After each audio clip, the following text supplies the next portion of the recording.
第6集。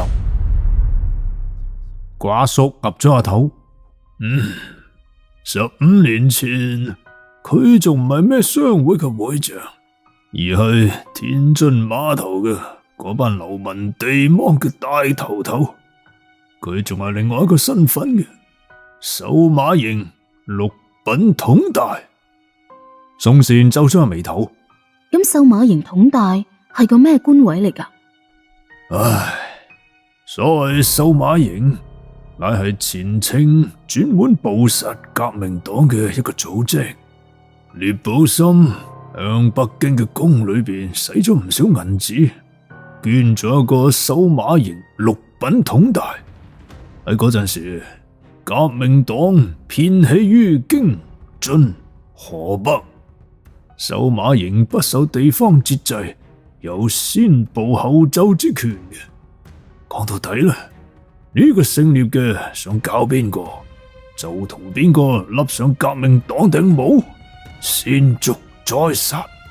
喺天津可以話係呼風喚雨，唔好話係我啦，就係我上峰嘅嗰班老爺，亦都冇邊個夠膽去撩呢個聶寶森。但案查到呢度，就再難向前寸步。嗰個匿名傳說俾我嘅神秘人，又連續留咗好幾封信俾我，催促我拘捕聶寶森，話只要我捉咗人，佢就願意出堂作證，將知道嘅一切和盤托出。唉，可惜啊，呢單案我亦都係有心無力。冇過幾耐，我就再次收到神秘人嘅來信，上邊淨係得16隻字：官匪勾結，蛇鼠一窩，唔係唔報，時候未到。睇嚟呢個神秘人都當正你係仇人喎，而呢個人同玉紅燒嘅關係一定非比尋常。唉，我知道嘅就係呢啲啦。瓜叔有啲疲倦咁捽咗下對眼，喺台底嘅櫃桶裏邊掹出咗一個信封，遞咗喺宋善嘅手裏邊。我太攰啦，呢個就係當年嘅神秘人留俾我嘅最後一封信，你攞住啦，或者有用嘅。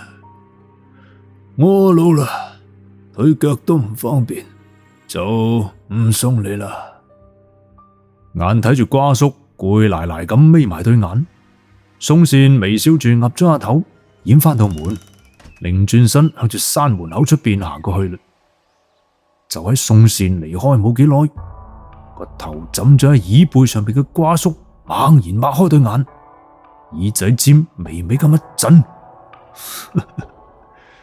既然嚟咗，就唔好斯斯縮縮啦。我等咗你好多年啦。一聲手槍上膛嘅脆響傳過嚟，喺經幡嘅後邊有一個頭戴花面面具嘅身影向左邊攬咗一步，慢慢從陰影裏邊行咗出嚟。唔係你唔係留書俾我嘅嗰個人。瓜叔猛然咁索咗一下鼻翼，手腕一翻，一柄1寸幾長嘅飛刀落咗喺掌心之中。嗰個面具人冷笑咗一聲。你係點知嘅？信紙上邊有脂粉氣，字跡筆鋒柔軟，係標準嘅簪花小楷。寫信俾我嘅係個女人，而你係個男人。瓜叔蒙起對眼，神色凝重咁盯實面具人嘅咽喉。我雖然唔係佢，但係殺你係為咗同一件事。面具人扣動咗扳機啦，同時躬身一躍，從窗口飆咗出去。瓜叔嘅手腕亦都喐啦，只見一道寒光閃過，喺半空之中，一抹鮮血灑落咗喺地下。腳步聲漸行漸遠啦，瓜叔揞住心口嘅血跡，始終都係老咗。一聲脆響，道門被宋善撞開咗。瓜叔，我啱先喺出面聽到槍聲啊！宋善一擰轉頭，淨係見到攤喺椅上邊嘅瓜叔，面色即時白晒。瓜叔，宋善手忙腳亂咁撕落一片布條，伸手去拐家叔嘅衫扣，想幫佢止血，但係卻被瓜叔一下就扣住咗隻手啦。聽我嘅，唔好再插啦！講完呢句，瓜叔條頸一歪，冇晒氣息啦。喺半個鐘頭之後，龍王廟，白狗清理好咗瓜叔嘅血跡，輕手輕腳咁同瓜叔換上咗一套乾淨嘅衫，慢慢咁冚上咗一塊白布。宋善黑住塊面，拎起隨身嘅皮袋就要出門啦。喂，你做咩啊？白狗一邊嗌一邊耷低頭洗手。去揾聶寶森，當年件事佢係重要嘅參與者，連環兇手肯定同佢有關，我要去問清楚佢。切，聶寶森又唔係第二個，人哋係堂堂嘅商會會長吧？邊係你想見就見到噶？宋善停低腳步，擰翻轉身。如果我話我想見就見，想問就問呢？切，吹水唔抹嘴啊你！宋善一伸腳踢咗下踎喺地下嘅白狗。夠唔夠膽賭翻鋪？有咩唔敢啫？賭咩先？白狗企翻起身，宋善伸出千白嘅右手喺白狗面前一揚50個大洋，賭咪賭啦！白狗條頸一梗，同宋善擊咗一掌。當日嘅夜晚，喺喜事林餐廳2樓，有一個西裝骨骨嘅中年男人，正係挨喺椅背上邊睇緊報紙。呢個中年男人生得威嚴儒雅，肩闊臂寬，兩鬢微微有啲白嘅咧，一對精細嘅眼，睇起身係極具官威噃。叮！中年男人一隻手捏住報紙，另外一隻手輕輕彈咗下手邊嘅咖啡杯。喺中年男人嘅對面，呢陣時正係坐住一面乖巧嘅宋善。見到中年男人彈咗下咖啡杯，宋善微微一笑，向住企喺身後着到好似跟班咁嘅白狗睄咗一眼。白狗一頭霧水咁皺咗下眉頭。嗰個中年男人唔耐煩咁嘆咗啖氣，又輕輕彈咗下個杯。宋善又睄咗一眼白狗，又睇咗一眼個杯啦。白狗眨咗一眼，依然係烏蛇蛇咁睇住宋善。嗰個中年男人咳咗一聲，抌低手裏邊嘅報紙，指住白狗問宋善啦：呢個係你新請嘅跟班啊？宋善嗱嗱聲岌頭啦。不過佢啱啱出嚟做嘢，唔識得睇眉頭眼額噶。阿爸，你唔好怪佢喎。跟住佢捧起台上面嘅咖啡壺，幫中年男人個杯裏邊斟上咗咖啡啦。原來呢個男人就係現任天津市市長宋時林。宋時林捧起台上面嘅咖啡，警察局踎得好地地，做咩突然間又想去商會做嘢啊？係唔係嗰個曹敏德怠慢咗你先？宋善行到宋時林嘅身後，趴咗喺個膊頭度。邊係喎？不過呢，我做下，又覺得自己始終係個女仔啊嘛。雖然話就話係喺國外學過法醫咁，但喺警察廳度日日都係睇啲死人屍體咁嘅嘢，睇得多真係有啲驚噶。咁我諗嚟諗去，都係去商會嗰度做嘢比較好啫。阿爸，你覺得呢？宋時林聽到好高興啊，拍住手講啦：我就話你唔應該學埋晒啲咁嘅嘢噶嘛。當年就拗唔過你，點啊？而家知道後悔啦，係咪？唔緊要，等陣見到聶寶森，我同佢講一聲，嗌佢嘅管事好好咁帶下你。等到海運啲事熟手啦，阿爸再送你去英國學商學。宋善微微一笑，睇向咗白狗啦，眼神係好得戚嘅。呢陣時喺門外傳嚟一陣腳步聲啦，只見一個高大威武嘅男人，着住一身好考究嘅狐綢長衫，出邊白色，裏邊係紅色嘅，拱門入咗嚟。好啦，入嚟嘅呢位係乜水呢？且聽下回分解啦。第7集，嗰個男人左手戴住一隻脆肉嘅扳指，右手揸住一把黑指接線，4方面3個眼。嚟嘅人正係天津商會嘅會長聶寶森。白狗睄咗一眼聶寶森，哼，估唔到呢個人雖然係官面上嘅人物，卻偏好一身江湖打扮啊！吓，聶寶森雙手抱拳，微微護低個身，向住宋時林施咗一禮啦。宋市長，請坐。宋時林一抬手，將聶寶森迎入咗宴席啦。唔知道呢位小姐係？哦，小女宋善，啱啱從法國翻嚟嘅。哦，原來係宋小姐，聶寶森有禮啦。哦，聶會長客氣啦。小女自細中意商貿，我正係諗住送佢去你嗰度做嘢，可以鍛煉一番。唔知道聶會長？哦，蓬不生輝，蓬不生輝，聶某榮幸之至。走過3巡，宋善一拍手，打斷咗喺旁邊彈鋼琴嘅侍者啦。啊，係啦，我喺歐洲嗰度啊，日日聽鋼琴都聽到厭晒。咁而家既然翻嚟國內，入鄉隨俗噶嘛，不如我哋而家嚟聽啲民樂鄉音。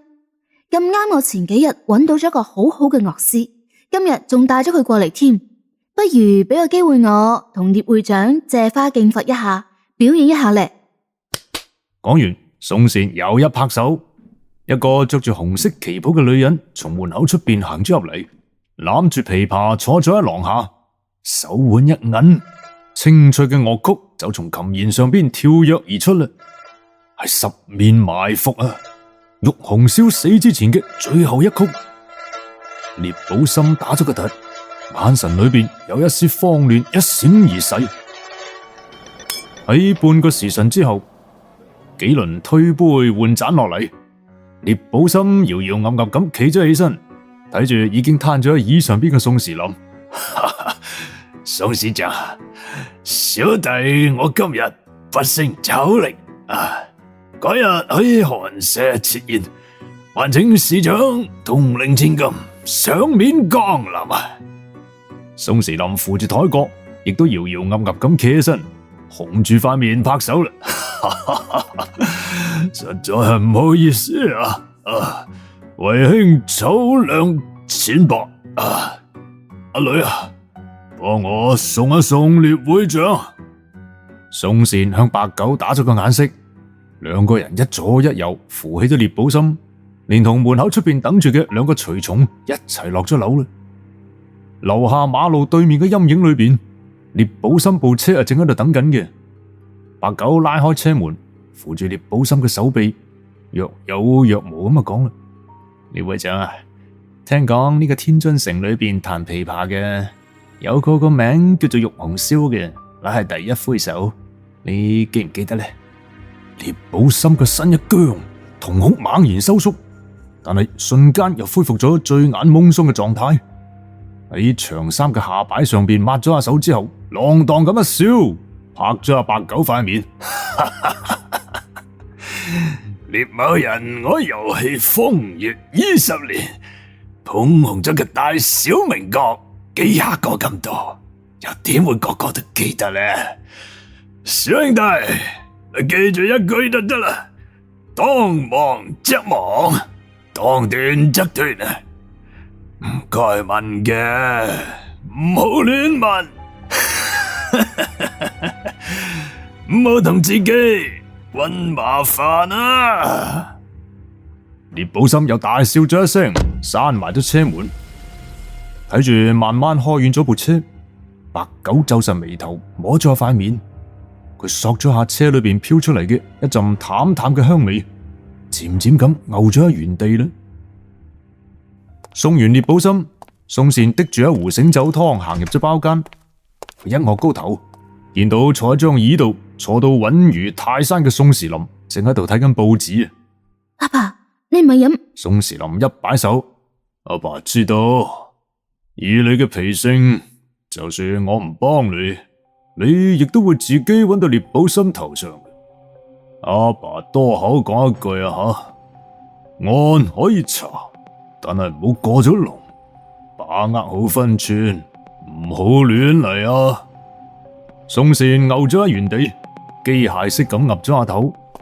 佢擰轉身，啱啱想出門嘅，只聽到宋時林又喺度講啦：綠紫玉、黑白線、水火沙，獵寶森明面上係商會嘅會長，暗中仲兼住曹幫嘅掌舵。今晚嘅呢身打扮，怕係從呢度走咗之後，仲有江湖人物要會面。佢嗰兩個隨從身上邊攬住長短槍袍，腳下邊仲黐住草泥洋灰，布鞋面上邊仲黐住幾粒康夫字，應該係從碼頭良府嚟嘅。再睇翻獵寶森，鞋面上邊有香灰，鞋踭嘅側面仲揩咗一啲同你裙角一樣顏色嘅紅油。佢同你去過同一間正喺度修繕嘅寺廟。據我所知，天津城裏邊淨係得一家寺廟正喺度修葺緊海江寺。你查嘅事，或者淨係同佢有關。宋時猛然一拍手，佢都嚟唔切讚宋時林啦，一擰轉頭就跑出咗飯店。啱啱出門啫，就被白狗一下就拿住咗手腕，拉上咗部黃包車，好似飛咁向住龍王廟趕過去啦。你知唔知獵寶森去咗邊啊？碼頭良夫，你點會知嘅？衣着打扮、鞋上邊嘅痕跡、隨從腳面上邊嗰啲墨符，唉，你唔好煩我啦，我需要驗證一件事啊！白狗嘅神色出奇咁嚴肅噃。到咗龍王廟，白狗穿過前殿，一閃身跑到水缸旁邊，右手有啲震咁伸咗入水缸裏邊啦。周圍靜得好得人驚啊！缸裏邊嗰啲魷魚嘅揈尾聲出奇咁清晰。白狗嘅手指喺水缸裏邊左搖右揚，缸裏邊嗰啲魷魚就好似癲咗咁，瘋狂咁圍住白狗隻手指亂咁喺度拱，撞到個水缸猛咁喺度壓下壓下。點會咁噶？究竟發生咩事啊？白狗一籮柚蹬咗喺地下，佢擰翻轉頭。原來呢個就係人入海鬼還生嘅秘密，係嗰個司機啊！遞俾獵寶森手巾仔嘅嗰個司機啊！獵寶森牙煙啊！好啦，白狗又確定咗啲咩事呢？點解獵寶森會危險啊？喳喳林追聽下一集啦！第8集。月上中天，喺碼頭嘅良庫，獵寶森部車慢慢咁停咗喺倉庫嘅門口前面，7、8個大隻佬行咗上嚟，睇咗一睇，斜斜咁靠喺後排，面色陰沉嘅獵寶森。獵寶森搖低車窗，將嗰個人帶過嚟，我要帶翻去府上。去，為首嘅大漢一拱手，擰轉身喺倉庫裏邊滴咗一個五花大綁，頭上邊罩住黑色面罩嘅人。嗰個大隻佬將嗰個人塞咗入車裏邊，啱啱想跟住上車嘅，卻被獵寶森一抬手拱翻落去。呢邊大漢一我，你就唔好跟住啦，部車太細太逼啦，綁成咁嘅款，仲驚佢走咗咩？個大漢打咗個突，岌咗下頭，帶翻上車門啦。司機慢慢發動咗部車，開出咗碼頭。半個鐘頭之後，部車停咗喺河灘邊。獵寶森微微眯埋對眼，慢慢咁打開。朋友，你交代我嘅事，我已經全部照做。你係求財定係尋仇？擺明車馬啦！嗰個司機冷笑一聲，猛然擰翻轉身，掀開咗外套，露出咗腰間上邊纏住嘅烈性炸藥。佢一隻手輕輕咁拿住咗引線，一隻手掹出一把匕首，挑開咗嗰個頭戴黑色面罩嘅人身上面嘅繩索。嗰個人兩隻手一鬆開，即刻就掀開咗頭上面嘅黑色面罩啦。係你！聶寶森睇住嗰個人塊面，面色即時一片慘白。司機冷笑一聲，除低咗頭上面頂帽，搣甩咗面上面嘅鬍鬚。你係？聶寶森歪住個頭，想將眼前呢個人嘅容貌睇清楚。司機發出一聲尖銳嘅嚎叫，撲咗上嚟，一刀咗聶寶森嘅心口。呢半個鐘頭之後，白狗帶住宋善沿住河邊飛咁快咁跑到啦，唞住大氣開咗車門，結果發現車上邊一個人都冇。車入面嘅人呢？海河村街過樹，呢度周邊都係天津商會啲碼頭嚟，可以跑屍嘅地方唔多噶，呢度係最啱使嘅地方。部車仲熱熱地嘅，講明啱啱熄火冇幾耐啫。白狗兜住部車轉咗一圈，喺駕駛位個靠背上邊摸到咗一灘血跡，喺後排嘅座位底下發現咗半橛被割斷咗嘅繩。睇出手嘅方位，坐喺呢度嘅嗰位真正嘅司機喺唔設防嘅情況之下，係俾熟人從窗口出邊伸隻手入嚟勒住咗條頸，一刀攞咗佢條命。如果我估嘅冇錯，咁兇手落手嘅地點應該係喺飯店樓下。落手嘅時間應該就係喺等緊聶寶森嘅過程之中啊！白狗嗦咗一啖口水，擰轉身坐咗喺駕駛位度，佢慢慢咁眯埋對眼，皺起眉頭。如果我係兇手，扮成司機接咗聶寶森，好快脆坐喺副駕位嘅隨從就會發現我個樣唔啱嘅，但係車裏邊卻係冇搏鬥廝殺嘅痕跡。呢個講明啲咩呢？講明我有足以震懾聶寶行一行3個人嘅嘢，可以令到佢哋唔夠膽亂咁喐。白狗擘翻開眼，執起個半橛繩，放喺鼻哥尖度索咗一索。條繩上面有淡淡嘅胭脂除，曾經綁住嘅係個女人嚟。呢條繩唔係用嚟綁聶寶森嘅，而係兇手通過綁聶寶森嚟救呢個女人。女人、碼頭、海江子一定係呢幾日過龍燈嘅新聞搞到天津衛沸沸揚揚。聶寶森坐又唔係，瞓又唔係，跟住追查呢單案嘅宋善去咗海江子，無意之中發現咗2個跟住宋善嘅人，就係殺死瓜叔嘅殺手。佢趁住兇手被瓜叔重傷嗰陣，喐手捉人，卻只係捉住咗1個。而另外一個兇手走甩咗，跟住嗰個走甩咗嘅兇手就安排咗一場陷阱，捉住咗聶寶森，劫持佢去碼頭糧庫，救出咗同伙啊！如果真係咁嘅話，咁聶寶森嘅2個隨從去咗邊啊？車上邊淨係得2灘血跡，一灘喺駕駛位係司機嘅，一灘就喺後座嘅右邊係聶寶森嘅。兇手淨係得1個人嘅啫，冇辦法同時殺死2個隨從嘅。喺劫持聶寶森之後，最好嘅辦法就係嗌佢哋跳車。突然間，河面上邊着起一點燈火，有隻河燈逆住海河，慢慢咁樣向上邊飄啦。宋善猛然碌大對眼，嗰個係聶寶森。仲新聞咩？快走啊！白狗掹起宋善，擰轉身就跑。你走去邊啊？我哋要諗辦法將條屍撈上嚟驗屍啊！宋善出嚟咁揈住白狗嘅手腕，仲驗個屁咩？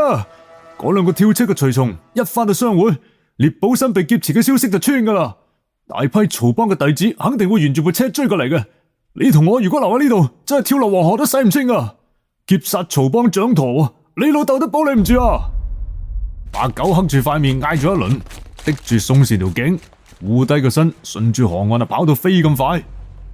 冇跑幾耐啫，河灘上邊突然間火光閃閃，有100幾個揸住刀斧嘅曹幫弟子舉住火把就向呢邊包圍過嚟啦。白狗一下就撳住咗宋善，一縮身匿咗喺一堆石頭後邊。喺嗰度！為首嘅大漢一聲暴喝，帶住幾廿個人直奔白狗藏身嘅地點跑過嚟。快走啊！宋善嚇咗一跳，就想向出邊飆啦，卻被白狗一下就撳實咗。你縮喺呢度，冇喐啊！我向東邊走，我會跳入河裏邊向東邊游。等啲人俾我引走之後，你再出嚟啦，直接去城南嘅九眼橋，我會從嗰度上岸嘅。2個時辰啊！如果仲未等到我，你就唔好等啦，使多啲錢啦，搵個正經啲嘅道士幫我做翻場法事啦。要死，一齊死！宋善亦都硬頸起身啦，一下就掹住咗白狗嘅衫角。白狗啊，怒從心上起啊，佢一下將宋善拱咗喺地下。呢壇嘢分分鐘出人命啊！幾時輪到你個婆乸出頭啊？講完，白狗一個箭步飆出咗石堆，好似飛咁快咁向住河邊就跑啦。警哨聲即時響到拆天，曹幫啲幫眾喺度大嗌啦：警察嚟啦！趕喺警察前面整死呢條僆仔！呼喝聲、槍聲、水響聲，跟住之後就係一片死寂，靜英英啦。喺2個時辰之後，大雨淋漓，九眼橋，宋善撐住一把紙遮，踎咗喺橋底下邊嘅石頭墩下邊，一邊睇住手腕上邊嘅手錶，一邊碌大已經紅晒嘅眼，死死咁夾住漆黑嘅水面。好啦，白狗為咗救宋善，一支公跑出去引開曹幫啲人啦。究竟佢又有冇命翻到嚟呢？翻唔到嚟冇估聽噶啦，各位。好啦，記得喺收聽嘅同時點讚、留低評論，仲有轉發分享啊！一次如果聽唔明，可以繼續聽第2次、第3次或者第 N 次噶吓。OK， 我哋下集再見。第9集，3個時辰過咗啦，水面上邊一啲動靜都冇。宋善咬住嘴唇，膊頭都有啲震，開始細細聲咁喺度索下索下，啲眼淚忍住噼里啪啦咁跌咗落嚟。喂，呢個係邊間屋企嘅姑娘仔喺度流馬尿啊？點啊？掛住情郎啊？有陣熟悉嘅笑聲從橋頭傳咗過嚟，宋善一擰翻轉頭，見到成面黃琴琴嘅白狗正係踎坐喺橋頭嘅欄杆上面，手裏邊捏住2套煎餅，睇住佢正係噬開棚牙喺度大笑。宋善破涕為笑，企起身跑上橋，幫白狗用把遮擋住啲雨。你仲未死？白狗拉咗下衫領，掀起咗件面衫，露出咗膊頭同埋腰背上邊2處已經縫合好嘅刀傷。唉，差啲浸死，只可惜我狗爺命硬，龍王收我啊，嗌我跟住幫佢老人家睇廟咯。又喺度吹牛皮啦！宋善終於開顏一笑，佢立咗下耳仔後邊嗰啲頭髮，呢一瞬間嗰種風情，竟然睇到白狗嘔晒。你做乜嘢啊？冇咩，走啊！我帶你睇樣嘢啊乜嘢啊？白狗神色一冷，人入海，鬼還生。喺龍王廟嘅後殿，白狗從水缸裏邊撈起咗一條魚。你知唔知道點解每次過龍燈都發生喺正月15左右啊？點解啊？呢種魚呢叫做豚，俗稱河豚，有洄游嘅習性嘅。春季嗰陣入海逆河產卵，啲魚苗就喺江河湖泊裏邊養肥。第2年入海，喺呢個海河之地，河豚由海逆河而上嘅時間就係正月15前後啦。海裏邊啲水藻都中意追住啲光去嘅，中意所有發光嘅嘢，最中意嘅就係圍住發光嘅嘢嚟游嘅。光？唔通係河燈？白狗岌咗下頭，河裏邊嘅屍體根本就唔係為咗沉淵自己逆流翻嚟嘅，而係俾豚魚群夾到實，一路頂過嚟嘅。但點解呢種豚魚要夾住條屍呢？唔通佢哋食腐肉嘅？但我喺驗屍當中係冇發現條屍俾咬過嘅痕跡嘅。嗱，就因為呢樣嘢啦，白狗手腕一翻，露出咗一朵好似銀元大細嘅淡紫色嘅花仔。係咩嚟㗎？醉魚草啊，醉魚草又叫做閉魚花、鹿木、五巴牆、羊包樹、魚鱗子、藥魚子、紅魚罩、毒魚草，名頭真係唔少嘅。各個地方嘅嗌法都唔同。如果係成棵嘅咧，就有毒嘅，舂碎咗之後掟入河裏邊，就可以麻醉啲活魚，方便捕捉，所以先至嗌佢做醉魚草啫。冷水煎服仲可以入藥添，醫外傷出血、風寒牙痛。佢啲花香味好濃㗎，高濃度嘅汁液入酒嘅話，仲可以麻痹心腦、衰竭心肺添啊！但係佢係查唔出一啲都係中毒嘅痕跡嘅。宋善一下就彈咗起身。啊，咁即係話，當年嘅玉紅燒喺華芳船頭飲嘅嗰壺酒，係融入咗高濃度嘅醉魚草汁，麻痹晒自己嘅心同埋肺，跳落水入面，監生將自己浸死，而且條屍浸喺水入面，喺水當中產緊卵嘅豚魚就受到醉魚草嘅氣味吸引住，就咁樣圍繞住玉紅燒漂浮喺河面嘅屍體不停咁游動，冇辦法游去遠嘅地方。而喺醉魚草嘅藥力同埋花燈嘅吸引底下，嗰班魚群好快就夾住玉紅燒嘅屍體同埋河面嗰啲花燈，喺產卵本能嘅驅使下逆流而上啊！而嗰個兇手喺殺人之前，仲幫死者灌入大量浸過醉魚草嘅烈酒，就用呢個方法吸引嗰啲豚魚，製造同玉紅燒一樣嘅死法啊！白狗令頭令計咁模仿住學堂裏邊嘅夫子，拍咗阿宋善嘅頭，哈哈，唔錯啊，孺子可教。宋善一下撥開白狗隻手。但你係點樣發現到㗎？你唔好唔記得啊，嗰個落寒三條屍仲係我九爺鬧上嚟㗎。嗰日夜晚呢，九爺我一個插水跳入河裏邊，發現河水裏邊兜住落寒三條屍，密密麻麻咁冚唪唥都係豚魚啊！當時我就起咗疑心㗎啦，所以呢，我咪撈咗幾隻翻嚟研究下咯。直到我喺獵寶森部車度聞到咗醉魚草啲花香之後，咁先至諗得明咋。白狗嘅說話都仲未講完，突然間平地一聲春雷，滴滴答答嘅細雨就順住龍王廟嘅屋檐滴咗落嚟啦。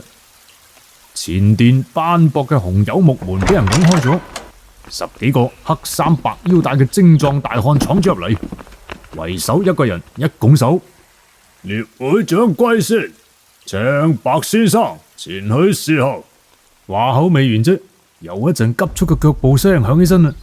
只見曹警長帶住7、8個警察一路跑住跟住入嚟，見到宋善之後多句都冇，掹住佢嘅手臂就向門口出邊行啦。喂，曹警長，你做乜嘢啊？曹敏德嗱嗱聲揞住宋善個嘴，喂，大小姐啊，白先生呢度仲有事要做噶嘛？喂，我哋快先啦，唔好阻住人哋啦。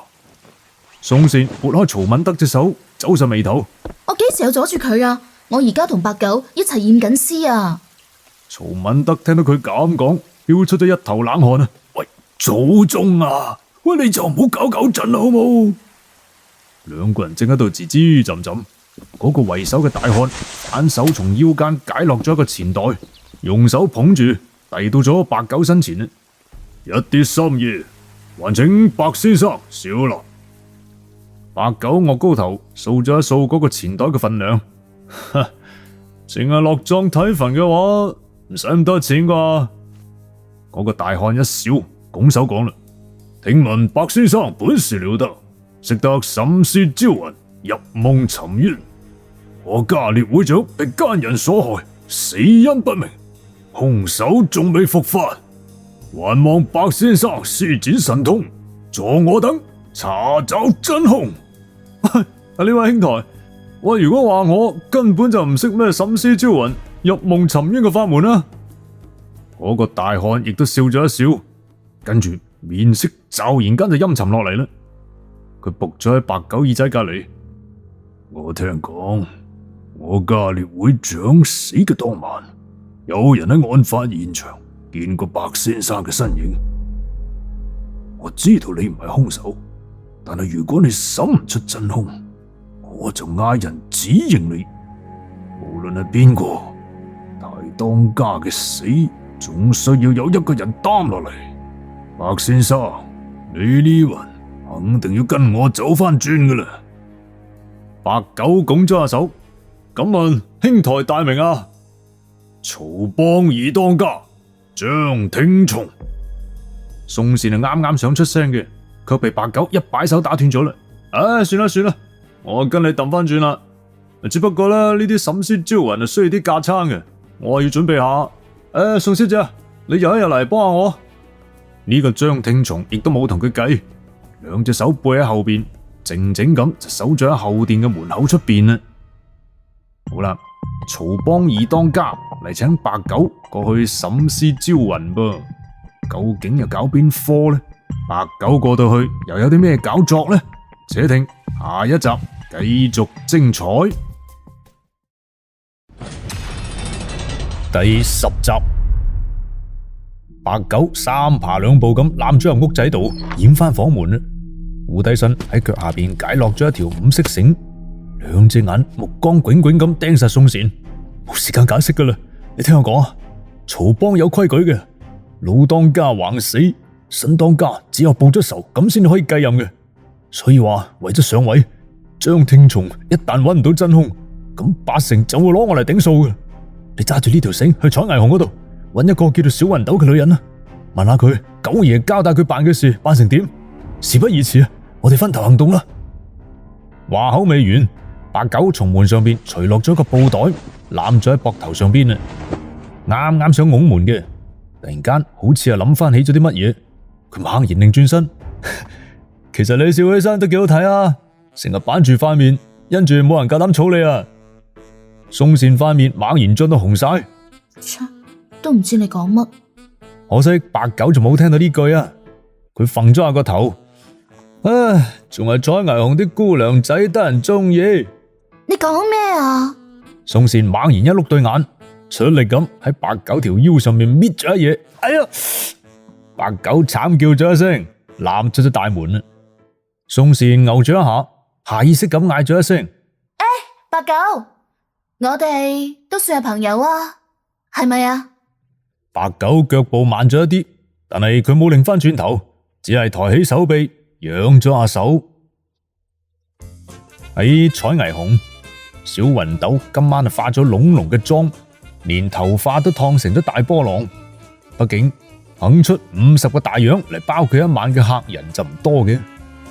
喺燈影闌珊之下，小雲斗行路行得姣屎扽篤咁，伸出雙臂枕咗喺台邊一個着住西裝戴住頂禮帽嘅人膊頭上邊，啱啱想講嘢嘅，只見嗰個人一抬手撥開咗小雲斗嘅手踭，從衫袋裏邊摸出咗一條五色繩，佢除低咗頭上面嘅禮帽，露出咗一副秀氣白淨嘅女人相貌，正係打扮成男裝嘅宋善。白狗要我問你，託你打聽嘅事而家辦成點啊？小雲斗有啲掃興咁藐咗個嘴，自己點着咗一支煙，從床頭嘅首飾盒裏邊摸出一張相遞咗俾宋善。呢個就係一張3個人嘅合影，正中嘅一張椅上邊斜斜地坐住一個30出頭、堪稱風華絕代嘅女人。呢個女人懷裏邊攬住一個3、4歲嘅男仔，細路仔頭上戴住一頂天津衛啲細路仔經常戴嘅虎頭帽，條頸上面掛住一塊翠玉雕成嘅細香囊。喺椅嘅旁邊仲企住一個15、16歲嘅妙齡少女。嗰張相嘅邊角位就有啲泛黃嘅啦，應該係有啲年頭嘅啦。呢張係乜嘢嚟噶？入面嘅人又係邊個呢？小雲斗悠哉悠哉咁吐咗一啖煙。嗰日晚黑啊，九爺翻窗入咗我間屋，成身都係刀傷。我幫佢亂嗰陣時候，佢就同我講：唉，話啲咩事一旦冇咗頭緒，就要重新翻返去原點。話搵唔到線索，通常呢就好似鬼揞眼咁。其實啊，所有嘅事都係圍繞玉紅燒發生嘅。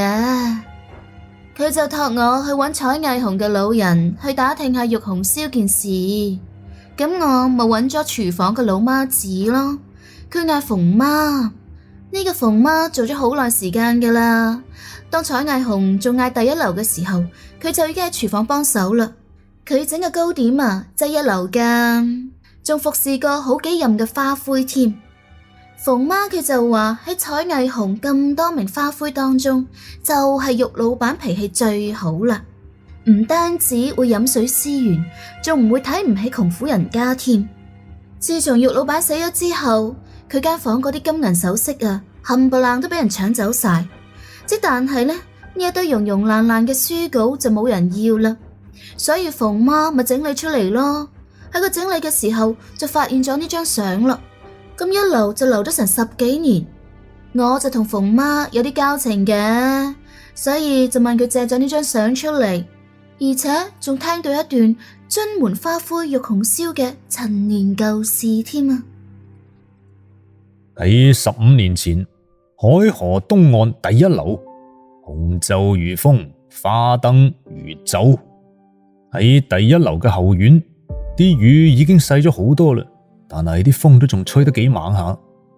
玉紅燒坐喺床頭，輕輕咁同瞓喺床上邊已經瞓到冧晒嘅細路仔壓咗下被角，然後擰轉身坐喺燈下邊，攞起針線，仔細咁將一枚翠玉雕嘅荷包玉嘴縫入咗虎頭帽嘅耳仔裏邊。細路仔都仲細，喺頸上邊掛住啲嘢，硬係去亂咁掹嘅。玉紅燒啊驚細路仔偷偷地掹咗，搞唔見咗佢親生老豆留俾佢嘅物件，於是就將玉佩縫咗喺帽裏邊。呢個係玉紅燒告別戲台嘅第4個年頭啦。紅遍京津冀嘅玉紅燒早就儲夠咗贖身嘅銀兩，從掌櫃駱寒三嘅手裏邊買翻咗賣身契，還咗自己一個自由之身。本來諗住清清靜靜咁陪住個細路仔長大，冇諗到世道混亂啊！今日鬧革命黨，聽日就鬧鬼佬兵，後日又鬧義和拳，條街上面呢永遠都不得安寧嘅。玉紅燒唔夠膽自己一個人住，索性就喺第一樓嘅後院租咗一間屋仔，憑住自己嘅一啲多積蓄，安穩咁度日啦。夜半時分又吹起咗風，屋仔道門一聲打開咗，有一個面珠燈微微泛紅、圓面細眼嘅女仔輕手輕腳咁摸咗過嚟，韌高隻腳趴咗喺床頭，摸咗下床上嗰個細路仔塊面，輕輕咁捻咗一下，咔咔咔咁猛咁喺度笑啦。唉，小滿啊，今晚做乜又飲咁多酒啊？玉紅燒嘆咗啖氣，去幫嗰個女仔沖茶。嗰個女仔捧起茶杯，今晚有個大客點名要我唱歌喎，就話我唱得好，而且打賞咗我唔少啊，就話叫我陪佢飲幾杯咋。小滿啊，喺風塵入面打滾，始終都係浮萍一葉。過幾年再搵啲銀兩，我哋兩個人夾一夾，將你嗰張賣身契亦都贖出嚟，你同我一齊遠走高飛。小滿一反對眼，睇住床上面嘅細路仔，飛去邊度？唔通去搵小寶玉嗰個衰人阿爹啊？哎呀，你呢個丫頭啊，點解咁講嘢㗎？玉紅燒輕輕咁捏咗下小滿，小滿自己又斟咗杯茶。小姐啊，我講你又唔俾我講，我早就想講啦。嗰個花靚傾冇心肝㗎，你睇下啦，佢走幾耐啊？成3年啦，連封信都冇嘅。你唔可以咁樣講佢，佢係一個做大事嘅人，同我哋唔同㗎，而且佢做咩事都有苦衷嘅。仲有啊，唔係講好咗咩？以後唔准嗌我小姐啊！玉紅燒嘆咗啖氣，唔再出聲啦。小滿從台底摸咗個食盒出嚟，攞起盒裏邊嘅糕點咬咗一啖。我10幾歲就跟住你啦，唔嗌小姐，嗌乜嘢？小姐啊，小姐，都係你啊！當初唔帶眼識人，咁多高官，咁多富商，你都睇唔上眼，偏偏中意呢個花靚傾。計我話，佢本嚟就係一個游手好閒嘅衰人，明明肚入面係有啲墨水，但係又唔老老實實考功名啦。唉，而家呢個死花靚傾都唔知走咗去邊度。計我話，小姐你咪鬼等佢啦，等小滿我賺夠錢之後，我就帶住你同埋小玉寶，我哋一齊坐船去南京，搵個唔打仗嘅地方住。係啦，唔好沉氣啦，早啲瞓覺啦。玉紅燒眉頭皺到實，語氣裏邊聽得出已經好攰啦。小滿藐咗下嘴，唔再講嘢啦，執拾好咗啲食嘅嘢之後，擰轉身出咗屋，掩翻道門。好啦，話咁快就第10集啦吓，各位有冇訂閱呢隻古仔呢？總共唔夠100集，好快就聽晒噶啦。不過呢隻古仔裏邊咁多件大案呢，都係環環相扣，人物之間就有所關聯嘅，所以大家真係要留心聽啊！可能喺第一件案裏邊出現過嘅人物，會一直延伸到最後一件案嘅。